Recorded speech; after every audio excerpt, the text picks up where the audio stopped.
জুলাই বিপ্লবের মাধ্যমে আজকে আমরা আমাদের এই গুমের শিকার আরমান ভাইকে ফিরে পেয়েছি, আজকে আজমি ভাইকে ফিরে পেয়েছি, মাইকেল চাকমাকে ফিরে পেয়েছি।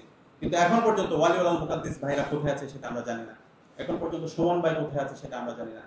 যে খুনি হাসিনা গত 16 বছরের ফেসিবাদ কায়েম করেছে, আইনাগরের মাধ্যমে আমাদের ফেসিবাদ বিরোধী আন্দোলনে যারা নেতৃত্ব দিয়েছে, বিচারিক হত্যাকাণ্ডের মাধ্যমে এদেশের সম্ভাবনাময় যারা নেতৃবৃন্দ আছে তাদেরকে হত্যা করেছে এবং তাদের পরিবারকে বছরের পর বছর ধরে তাদেরকে বিভিন্নভাবে জুলুম নির্যাতন করেছে এবং তাদের পরিবারকে গুম করেছে। সেই খুনি হাসিনার বিচার এই স্বাধীন বাংলাদেশে হতে হবে ইনশাআল্লাহ।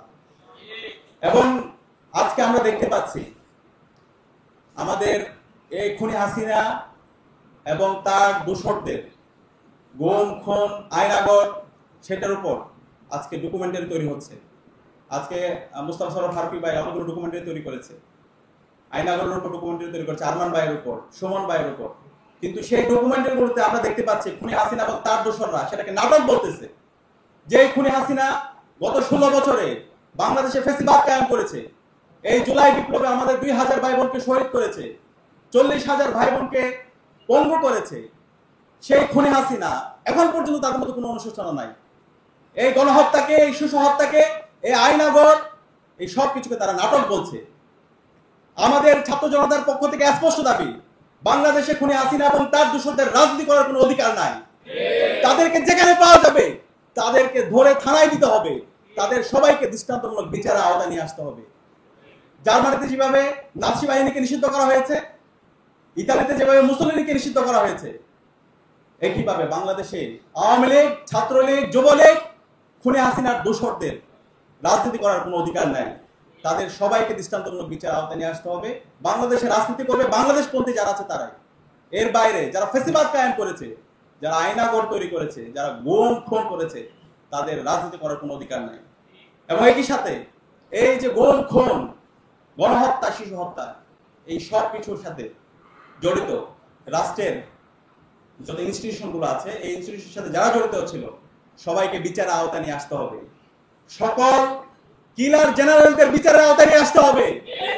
এই কিলার জেনারেলরাই গত 16 বছরে ফেসিবাদ কায়েমে খুনি হাসিনাকে সবচেয়ে বেশি সহযোগিতা করেছে।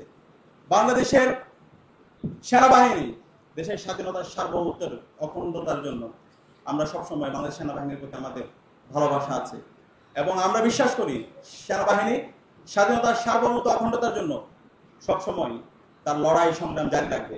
কিন্তু এই সেনাবাহিনীর মধ্যে যারা কিলার জেনারেল আছে তারা এই দেশের শত্রু, তারা এই জাতির শত্রু, তারা জুলাইয়ের আমাদের শহীদদের যে আকাঙ্ক্ষা, সে আকাঙ্ক্ষা বাস্তবায়নের পথে তারা এই জাতির শত্রু। তাদেরকে বিচারের আওতায় নিয়ে আসতে হবে।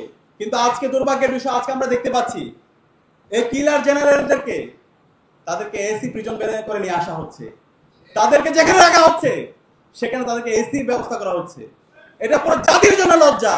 জুলাই বিপ্লব পরবর্তী আমরা এই ধরনের এই খুনি জেনারেলদের এই অবস্থা আমরা দেখতে চাই না। আমরা তাদেরকে বাংলাদেশের যে আমাদের যে কারাগার আছে সেই কারাগারে তারা থাকবে। বাংলাদেশের যে আইন আছে, আন্তর্জাতিক অপরাধ ট্রাইব্যুনালের যে আইন আছে, সে আইন অনুযায়ী তাদের বিচার হবে। তারা যে হত্যা করেছে, তারা যে আইনাগর তৈরি করেছে, যে গুম খুনের সাথে জড়িত আছে, সে অনুযায়ী তাদের বিচার হইতে হবে। এই বিচারের সাথে যারা জড়িত আছে, আমি আন্তর্জাতিক অপরাধ ট্রাইব্যুনালকে এবং অন্তর্বর্তীকালীন সরকার অনুরোধ করব, আপনারা গাছ নিয়ে বিচার করেন। আপনাদের সাথে ছাত্র জনতা আছে, ছাত্র জনতা যেভাবে জুলাই নেমে এসেছিল, প্রয়োজনে আবার রাস্তায় নামবে। কিন্তু এই কিলার জেনারেলদের তাদের দায় মুক্তি দেওয়ার কোনো সুযোগ নেই।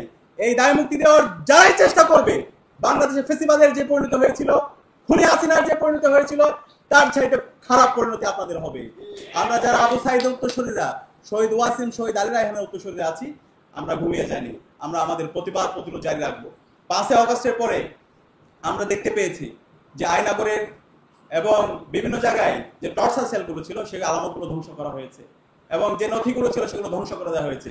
এই 5 আগস্টের পরে এই নথিগুলো ধ্বংস করছে কারা? কারা আয়নাগরগুলোকে ধ্বংস করেছে? তাদেরকে খুঁজে বের করতে হবে। অন্তর্বর্তীকালীন সরকারের মধ্যে ঘাপটি মেরে বসে থাকা গুপ্ত অবস্থায় যারা ফেসিবাদের দোসর আছে তাদেরকে বের করতে হবে। তাদেরকে যদি বের না করেন, আমরা ঢাকা বিশ্ববিদ্যালয় কেন্দ্রীয় ছাত্র সংসদের পক্ষ থেকে ঘোষণা দিচ্ছি, অন্তর্বর্তীকালীন সরকার এবং বাংলাদেশের ডিফেন্সে যারা আছেন, আপনারা যদি ফেসিবাদের পারপাস সার্ভ করেন, আমরা প্রত্যেকেই এই ঢাকা বিশ্ববিদ্যালয় থেকে আবার জুলাইয়ে যেভাবে রাস্তায় নেমেছিলাম সেভাবে আমরা রাস্তায় নেমে আমাদের প্রতিবাদ প্রতিরোধ জারি রাখবো। আমি আপনাদেরকে অনুরোধ করবো সারা দেশের মুক্তিকামী ছাত্র জনতাকে আমাদেরকে সজাগ থাকতে হবে, আমাদেরকে সতর্ক থাকতে হবে। দেশের স্বাধীনতার সার্বভৌমত্ব নিয়ে বিভিন্ন ধরনের ষড়যন্ত্র এবং চক্রান্ত হচ্ছে, সেই ষড়যন্ত্র এবং চক্রান্তকে রুখে দেওয়ার জন্য আমাদের লড়াই জারি রাখতে হবে। এবং এই আহ্বান জানাবো, আপনারা জানেন এই কিলার জেনারেলরাই জানে আমার সুমন ভাই কোথায় আছে, এই কিলার জেনারেলরাই জানে আমার ওয়ালিউল্লাহ মুকাদ্দিস ভাই কই আছে, এই কিলার জেনারেলরা জানে আমাদের ইলিয়াস আলী কোথায় আছে। দ্রুত সময়ের মধ্যে আমাদের সকল গমকৃত ভাইদেরকে আমাদের মাঝে ফিরে দিতে হবে, না হলে আমরা আবার রাস্তায় নেমে আমাদের এই ভাইদের মুক্তির আন্দোলনে আমরা রাস্তায় নামবো এবং এই পরিণতি আপনাদের খারাপের দিকে নিয়ে যাব। আমি সবাইকে অনুরোধ করব, আমাদের এখনই সময় ঐক্যবদ্ধভাবে এই ফেসিবাদের বিরুদ্ধে, এই খুনি হাসিনার বিরুদ্ধে এবং এই কিলার জেনারেলদের বিরুদ্ধে আমাদের লড়াই সংগ্রাম আমাদের জারি রাখতে হবে। সে উদাত্ত আহ্বান জানিয়ে এবং আজকের আয়োজনের সাথে জড়িত সবাইকে ধন্যবাদ জানিয়ে আমি আমার কথা এখানে শেষ করছি। আসসালামু আলাইকুম।